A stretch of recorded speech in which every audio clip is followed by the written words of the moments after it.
নিজ পুত্ৰ বোৱাৰীক পলুৱাই নিলে নিজ শহুৰেকে। পিতৃ সমতুল্য শহুৰেকে কেনেকৈ পাৰিলে নিজ পুত্ৰ বোৱাৰীক পলুৱাই নিবলৈ? প্ৰেম ইমানেই অন্ধ হয়নে?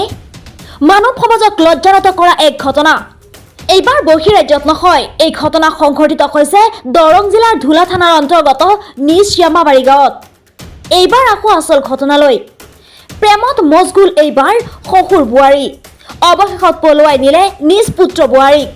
দৰং জিলাৰ ধুলা থানাৰ অন্তৰ্গত শ্যামাবাৰী গাঁৱৰ আব্দুল হক নামৰ লোক এজনে নিজ পুত্ৰ ৰফিকুল ইছলামক 2 বছৰ পূৰ্বে সামাজিকভাৱে বিয়া কৰাইছিল। কিছুদিন পিছৰ পৰাই শহুৰ আৰু পুত্ৰ বোৱাৰীৰ সৈতে গঢ়ি উঠিছিল অবৈধ প্ৰেমৰ সম্পৰ্ক। অৱশেষত 7 মাহ পূৰ্বে শহুৰ আব্দুল হকে পুত্ৰ বোৱাৰীজনীক পলুৱাই লৈ গৈছিল কৰ্ণাটকত। পুত্ৰ ৰফিকুল ইছলামে নিজ পিতৃ আব্দুল হক আৰু পত্নীজনীৰ বিৰুদ্ধে ধুলা আৰক্ষী থানাত দাখিল কৰিছিল এজাহাৰ। নাম রফিকুল ইসলাম, গাঁও নিশাবাড়ি, থানা ধুলা। কি হৈছে কথাটো? ঘটনাটো এইটো হৈছে 7 মাহ আগত হৈছে মোৰ বোৱাৰীটো মোৰ দেউতা পলাই লৈছিল। তাৰপিছত মই তাতে কেছ কৰিছিলোঁ কৰ্ণাটকতে। তাৰপিছত ইয়াত আহিলোঁ 3 মাহ মান ঘৰত অহাৰ পিছতে ধুলা থানাতো কেছ কৰিছে, ইজাৰি এটা দিছে কেছ কৰিছে। তাৰপিছত আজি ৰাতি 10টা বজাত ফোন মাৰিছিলে থানাৰ পৰা, ক'লে তো মাইকে ধৰা পৰিছে, তুই ইয়াতে ক'লে সিহঁতে যেন ধৰা পৰিছে, সিহঁতে শাস্তি দিব লাগিব।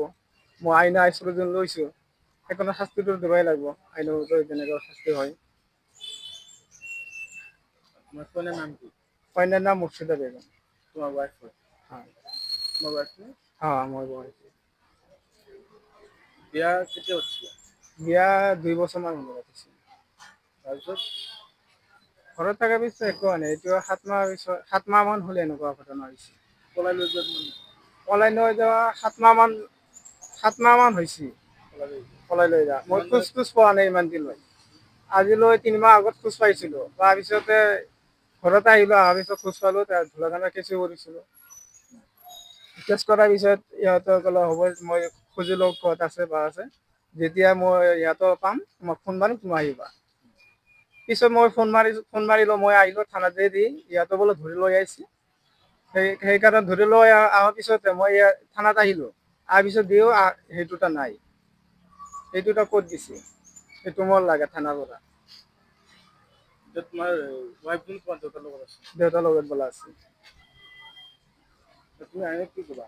আইনক ক'ম, আপোনাৰ যে ফোন মাৰিলা মানুহ দুটা বোলে ধৰি লৈ আহিছা, সেইকাৰণে মানুহ দুটা ক'ত আছে, সিহঁতক শাস্তি দিব লাগে। লৈছোঁ সেইকাৰণে আইনৰ শাস্তিটো দিব লাগে। পুলিচক ক'ম, মই কইনাটো আপোনালোকে যেন ধৰি লৈ আহিছে, মইতো কইনাটো নলওঁ, মই এইটো শাস্তি দিব লাগে। তুমি কেছ কৰিছা? কেছ কৰিছিলোঁ 3 মাহ মান। কি হৈছে ঘটনাটো? ঘটনা মানে আমাৰ স্বামী আমাৰ পোলা বউ নিয়ে ভেগি গেছে গা।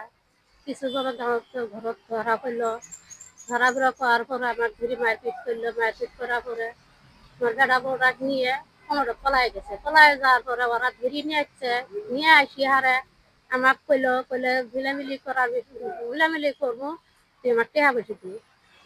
মেয়ে মানুষ আমি বাড়িতে একলা ছিলাম, পোলাটা কামত আছিল। 4-5 জনে এসে জোরা জোর করে আমার থেকে 50,000 টাকা নিয়ে গেছে। 50,000 টাকা নেওয়ার পরও আরো দম দিছে 5 লাখ টাকা লাগে, না হলে আমার মারা ধমকি দিচ্ছে আর কি। লাল বাহাদুরের সাথে আরো কেরা যাইছিল, লাল বাহাদুরের কি ভগত আছে দেওয়ানি। আপনার হাজবেন্ড জন? আমার হাজবেন্ড কোন আছে? এটা আমার বেটা বউয়ের সাথেই আছে। ঘর যদি আহে কি করবে? ঘরতে আইলে আইনের আশ্রয় নিয়ে মানে আনে, মানি লব নাকি? মানি নিব না। না, পুলিশ প্রশাসন কি জানাবো? পুলিশের আঙ্গার আইনের আশ্রয় বেটা বউর প্রত্যেকে ঘরে যদি বেটা বউটা যদি শ্বশুরে নিয়ে যা, এটার আইনের বিচার করে দেওয়া নিব না। আরো প্রত্যেকে ঘরে এখানে হবো ঘটনা, এটা যদি শাস্তি না পায় প্রত্যেকে ঘরে শাস্তি করে বসবো। আপনি কিমান টাকা দিলেন? 50,000 টাকা। হ্যাঁ, মিলামিলি বিলিয়ে ই করে দিবে চাইছিল।